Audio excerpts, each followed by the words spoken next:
You don't need to spend $1 million to make something look $1 million. So all of these beautiful marbles that we see, or sandstone, you can print on anything. So you can create something to look $1 million without having to spend it. You're listening to the She Renovates podcast. You're listening to She Renovates, the podcast for women who want to renovate to create an income and a life they love.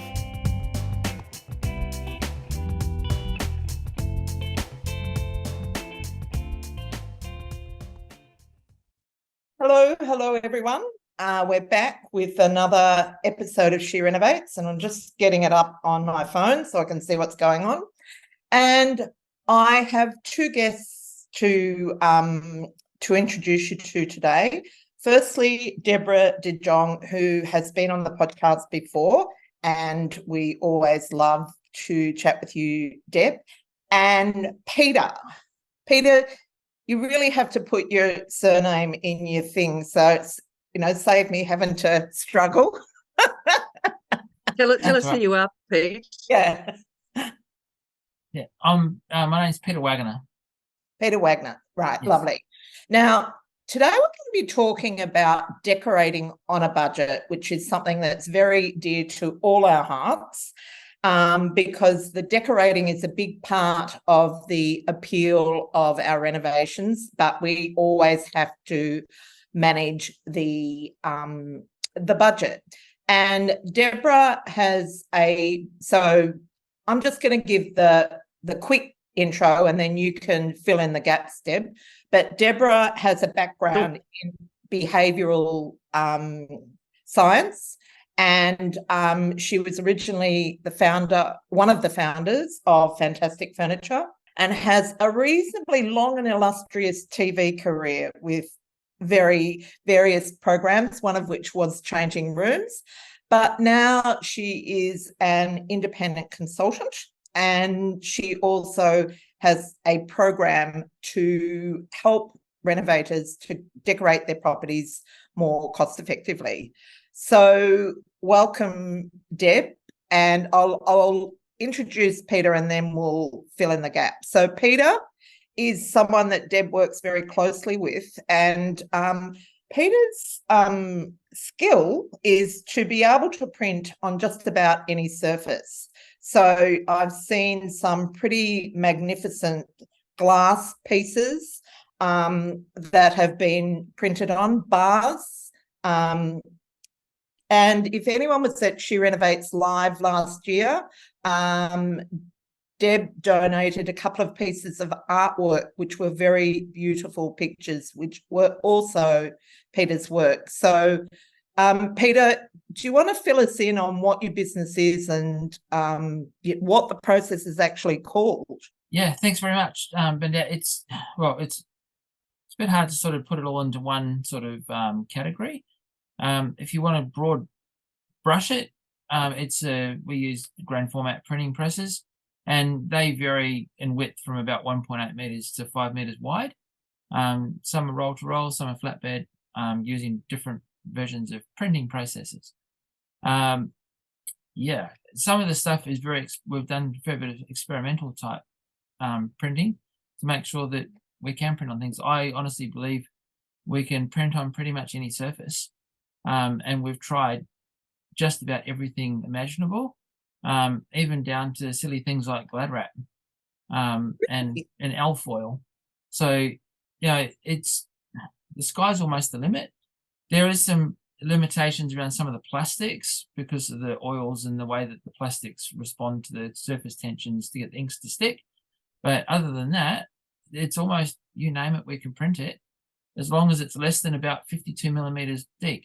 So we put doors through the printing process, so you can get a wooden door to look like a brick wall, and it can have the texture of the brickwork in it as well. It's quite crazy. So I'm just going to ask one question and then we're going to get into the formal line of questioning. But Sure. Do you do much work on film sets? We have done a bit, yes. Because I would have thought that would have been a massive application. The biggest problem we have as far as that sort of thing is concerned is where our main factory is based, which is in Western Australia. There's not a lot of filming done over here. We're more You're into going to have ripping to stuff come out to of the ground. right side of the country, I think. Yeah, I that's agree. that's a 2024, right, Pete? Yes, that is Maybe. exactly what's on the Yeah, plan. over Yep. in Sydney next year. Yes. Great. Yeah. Great. That's awesome. But So I guess, Bernie, like, what is the application? Sorry, I was going to say, what is the application? Where does that speak to our renovators? And really, you don't need to spend $1 million to make something look $1 million. So all of these beautiful marbles that we see, or sandstone, you can print on anything. So you can create something to look $1 million without having to spend it. If you've got tiles, you can be printing over the tiles to create a substrate that looks like marble. You can be printing over existing glass, and like the picture behind you, you can turn that into a wallpaper and it can become a mural for a complete room. So there's ways around things. I mean, I love, because often in interior design or in doing the television shows, you ran out of budget. You only had $1,200 to make a room look fabulous. So you ended up looking at the $2 shops and St Vincent de Paul's and council clear-outs and anywhere else to pick something up so that you could save $1 or $2.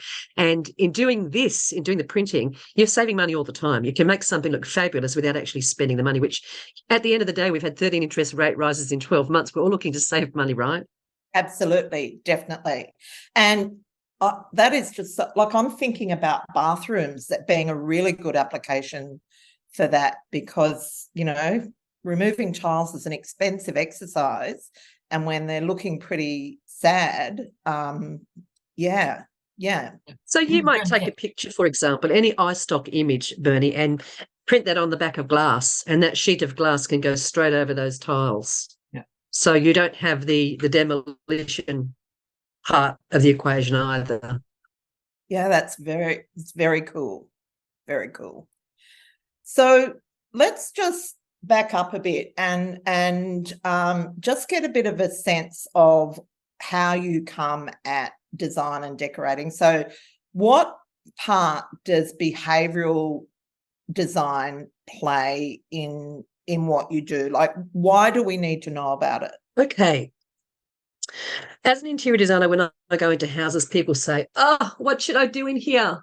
And I have to go back to them and say, if you don't know, we're in trouble, because the world has become such a chaotic place that we need to go to a home that is our sanctuary. And everybody has a different temperament. So a goal setter will like a different space and will feel their sanctuary is better with stronger colours. Lifestyle, they like high chroma colours. They like texture and movement. A stability temperament needs to have it relaxed and calm and green neutral colours. And then an information temperament's all about the detail. Now, if you don't know where you fit in your style, you're going to create a space that isn't an authentic space for yourself. And you'll recognize that my training is interior designer, but also behavioral analyst. And it's basically a cross-pollination of the two sciences. How do you create a great space for you? You know these questions yourself already, if you like red or white wine or chicken or beef or sarong and thongs or suited and booted, because you ask yourself those questions every day. But you don't ask, how do I need to live? What is my functionality? Do I need a clear desk? You've been to people's homes where there's a space for everything and everything is in its space. And you've been to someone's house where it's like a clothes explosion. And some people can quite easily live in that clothes explosion. And others go, oh, if I don't put it away, I can't be creative. I'm not going to get everything done. So you really need to know yourself, how you're analysed, and then you can create a space that works for you. Having said that, there's normally two temperaments in a house that are polar extremes. So how do you manage creating a space that works for two people that potentially have a different, I call it design DNA. So you need to find out how the cross-pollination works and create a space. And again, for your demographic, Bernie, you're looking at buying and selling houses where you're selling to a mass audience. So how do you style a home where it's going to appeal to more of a mass audience rather than, a very exclusive clients? So understanding temperament and how people will feel in a space is just paramount to the resale of the house and paramount to living in a great environment for you. Absolutely. And I know I remember I was at a talk with one of the architects that you work with, who is also very strong in this field. And he was talking about like making restaurants more profitable because of where you place people, where people sit in the room, and what their experience of the decor is. And that just really, I think, is mind-blowing, isn't it? Well, it is. Look at the colour psychology comes into play. If you've got, I mean, for example, we go to a McDonald's restaurant and it's red and yellow, and that says, get in, eat it, get out as quickly as you can, because they want bums on the seats. If red as a colour, because colour travels in waves, like sound waves. It's processed through the eye, affects the hypothalamus, and changes the way we feel. So blind people can feel colour. So if you put red in a restaurant, red will make you hungry, angry, irritable. It'll attract flies and make you want sex. So you might want to put it in a takeaway. You don't want to put it in a place where you want people to linger longer. So all of that psychology comes into place. The weight of a chair, the weight of a plate, how much space we have around the table. From a commercial perspective, it's all about the psychology of the space and user-centric design. And not too many people know that. We are manipulated when we go into restaurants. We don't realise we're manipulated, but a lot of the surroundings will make us want to come back or make us want to not make another booking. So, yeah, there's a lot of psychology that goes into design. Absolutely. And so I know that you use Peter's products a lot. How do they play into what you do around the behavioural design? Well, it's the bespokenness, you know, where if you know, I'm thinking of Frida Kahlo, you know, if I've got a passion, which I do for Frida Kahlo, I can ensure that she's plastered all over my world for inspiration, whether that's, you know, in tiles or on a backdrop, or if I like biophilia and I like my plants, I can use bespoke images. I can create images myself and or get someone else to create images where they can be produced into wallpaper, into art, into decor items, into furniture. You know, you don't need to it's very difficult to find what brings comfort, joy, and inspiration just in the shops. You can have your bespoke pieces at a realistic price. That's what excites me. Pete, tell us about some of the pieces you've done. I mean, I'm thinking of the Ken Duncan baths that we did for the charity Walk a While, where we had two of Ken's fabulous images on the outside of the baths, and they were just so bespoke. Yeah, look, I don't know where you start, to be honest. Some of the stuff we've done, people come up with these crazy ideas that suits their particular environment, their particular decor, what they're actually trying to achieve with their house. We've had people come to us and they wanted the images of some Greek buildings with the marble columns and the Colosseum and stuff in the background and so on in Rome, and just wanting that sort of historical marble features put on their walls to give depth to the size of the building. And the way that you can print these days enables it just makes the whole room look much deeper and bigger than it actually is. So you walk into you create a space, but it's given that architectural environment they want. But there's so many things that keep running through my mind. It's a bit hard to sort of put into where to sort of focus on. But you know, bathrooms, like Deb was saying before, printing on the back of glass and so on, so that when people are looking, they walk into the place, that room that might only be 2.4 by 2 meters suddenly becomes something that appears to be 4 by 2. And it just gives so much depth to where you're looking. By using the substrates with the print, you can create things that are really optically just crazy, and make things look so much bigger than they actually are, or vice versa, make it so they actually come in on top of you. And it depends what you're trying to create. And so the combination of the substrates with the printing processes enables you to do things you couldn't do. Now, in the commercial space, which we play in a lot of the fast food outlets are using more print and less natural product. So a lot of these fast food outlets, if they had a design come up with wood paneling, for example, a lot of the time now you're finding that it's actually a printed piece of ACM panel. There's a few reasons for that. Number one, natural wood absorbs fats out of the atmosphere, and in fast food outlets, that's a problem, especially after a few years. You can't get it out of the timber. And if you get a hot day like I was in Perth today at 40 degrees, some of that fat starts to smell rather poorly. Whereas a printed material, you don't get that, it doesn't absorb anything. But it still looks like wood, it feels like wood, but it's actually a printed material. And because of the way we can do textured printing these days, it's a little bit scary that we can actually print an exact copy of an original oil painting with the texture of the ink and everything. And that concerns me a little bit, in that knockoffs from original artists, which I am very, very tight on not reproducing things without permission, that it just needs to be done correctly. But it gives people an option, if they wanted to have the look and feel of a brick wall or something of that nature, they can have it with just being a printed thing. I was talking to Deb earlier on about a job we did for a big landscaping company that wanted to put a 12-meter high concrete slab out the front of their building, solid concrete. It was about 300 mil thick and 1.8 meters wide. And the council refused to give them permission for it, because if a severe storm or something came through and that fell over, it's too dangerous. And they approached us and said, what can we do? So we actually ended up printing the concrete onto some panels. And if you looked at that sign, you would not know it was a print. It looks like concrete, it feels like concrete, but it's a print. So the capacity of what's available today, and around the technology of some of the printing machines and software that's available, the sky's the limit. And when I've got an example in our showroom of a photo that I actually took on my iPhone that I've blown up to 5 by 3 meters. And when you look at it, you would not realize that it's come off an iPhone. And we just did that because it looks good.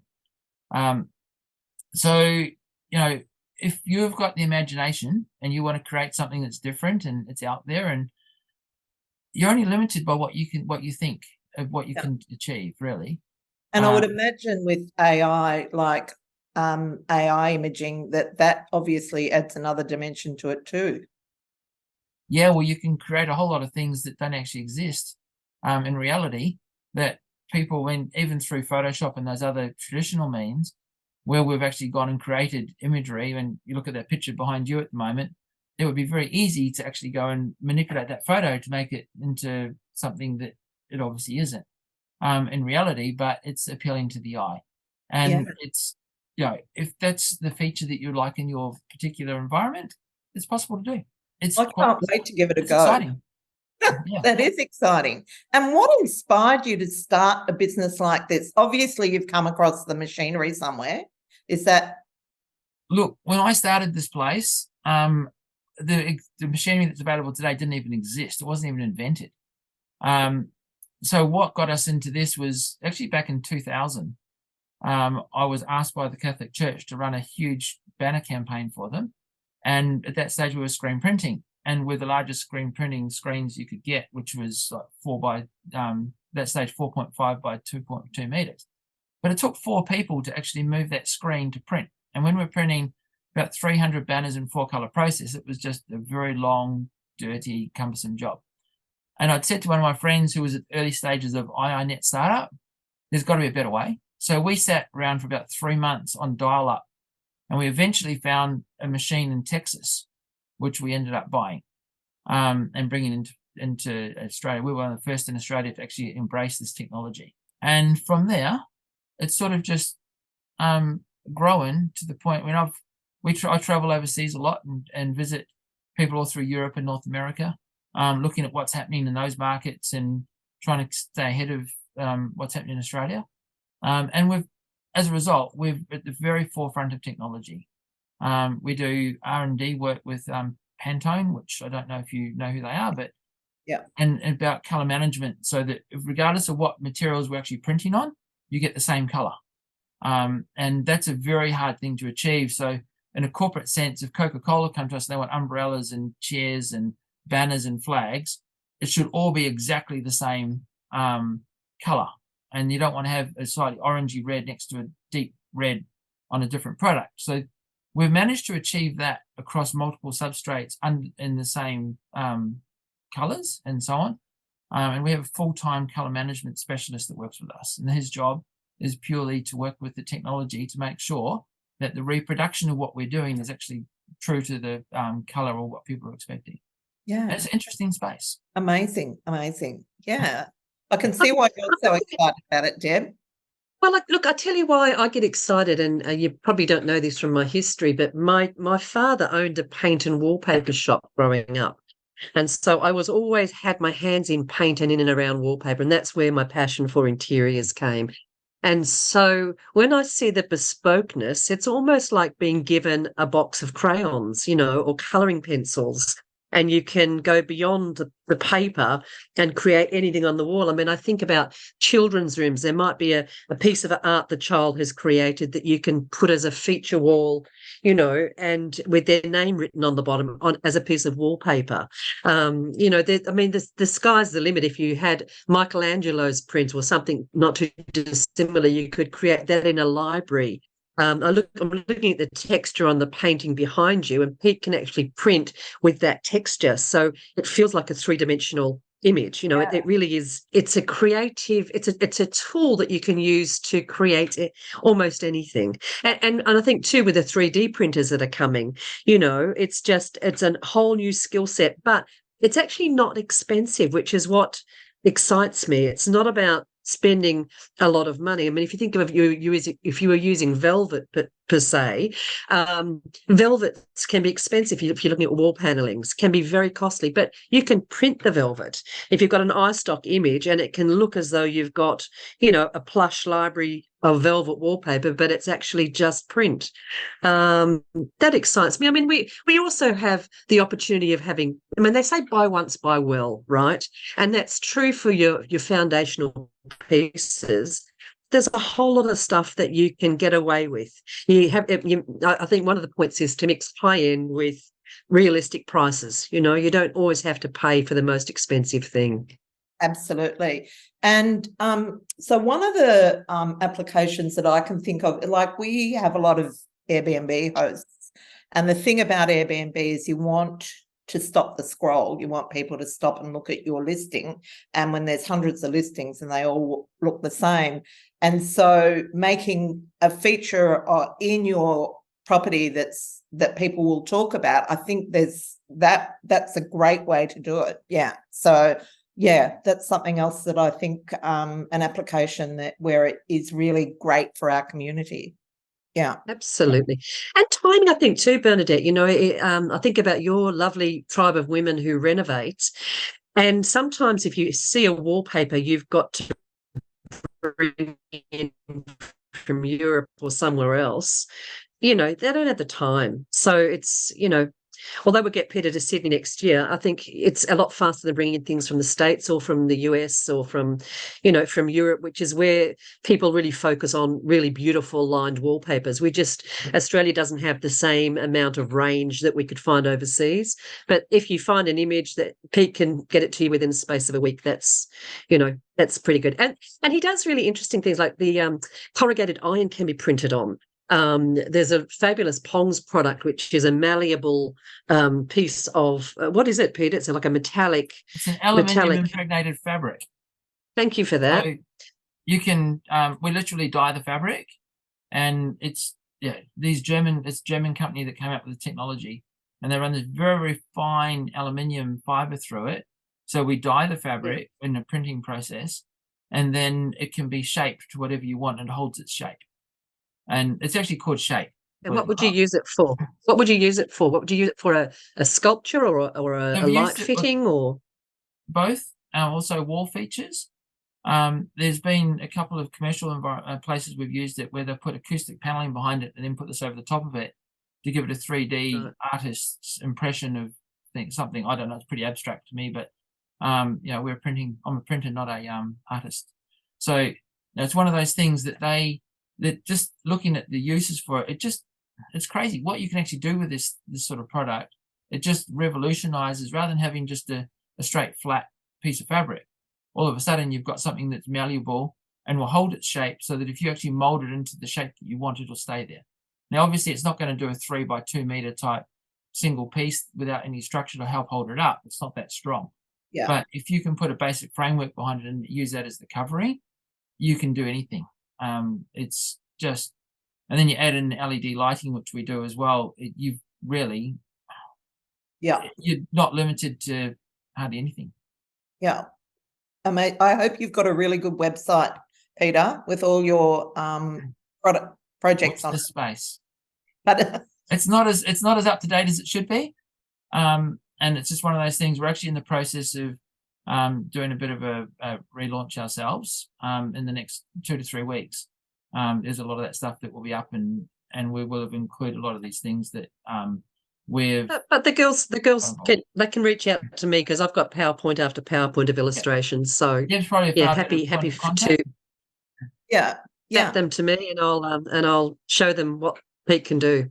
I get excited by that, because what you're doing is you're providing solutions. Yeah. You know, it's ridiculous to be excited, but I do get excited.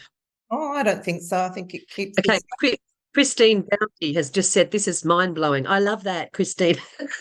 It's ridiculous, the things that excite you, but it does excite me. Finding solutions, creative solutions, is exciting.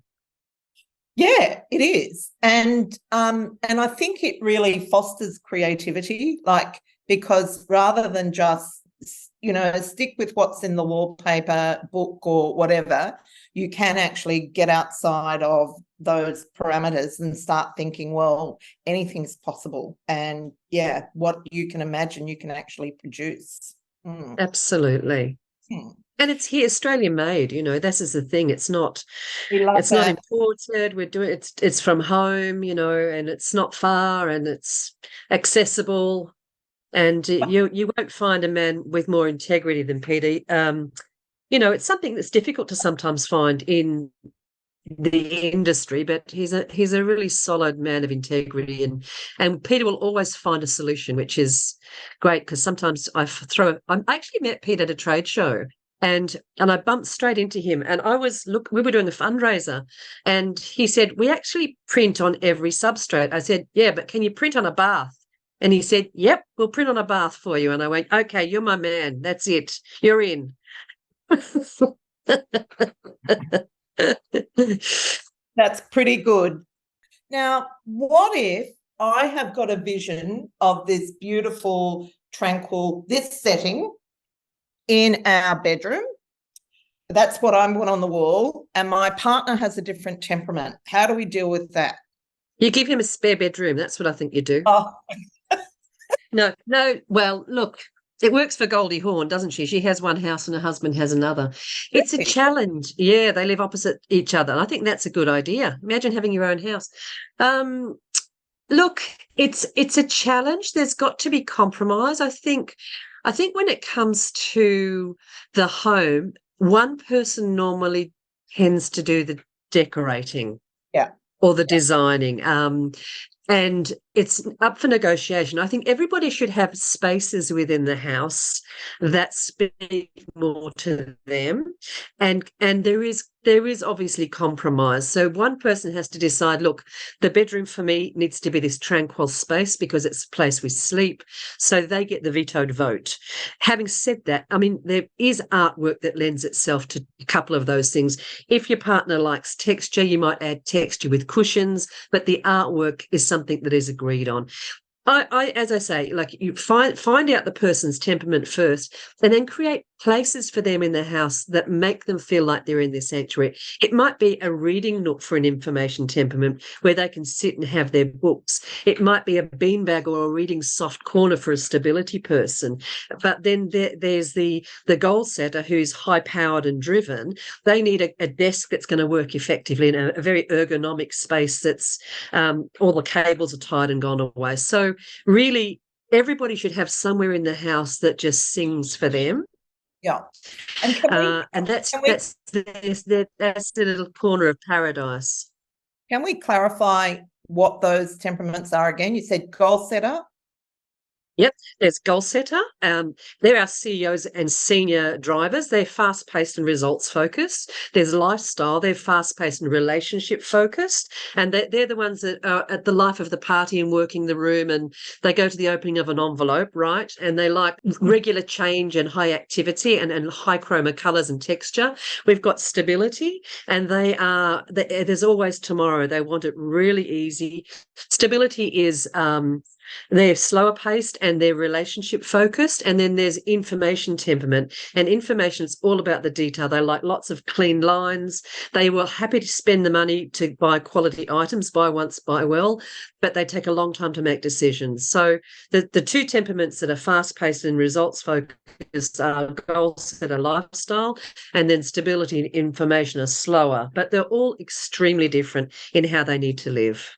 Yeah, absolutely. That's interesting. I'm pretty sure I live with an information temperament. Right. So here's the question, does he, and I know your husband, but does he dot his I's and cross his T's, and does he look at the terms and conditions, and does he look at the budget you're spending, and is he slightly slower paced and won't let you just make rash decisions financially? Then you have an information temperament. Yep. Congratulations. Definitely.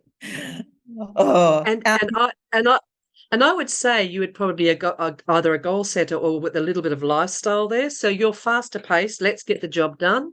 Let's get out there, get it done. There's not tomorrow to spare. It needs to be done today. Okay. And he would drive you to absolute distraction. And I drive him to distraction too.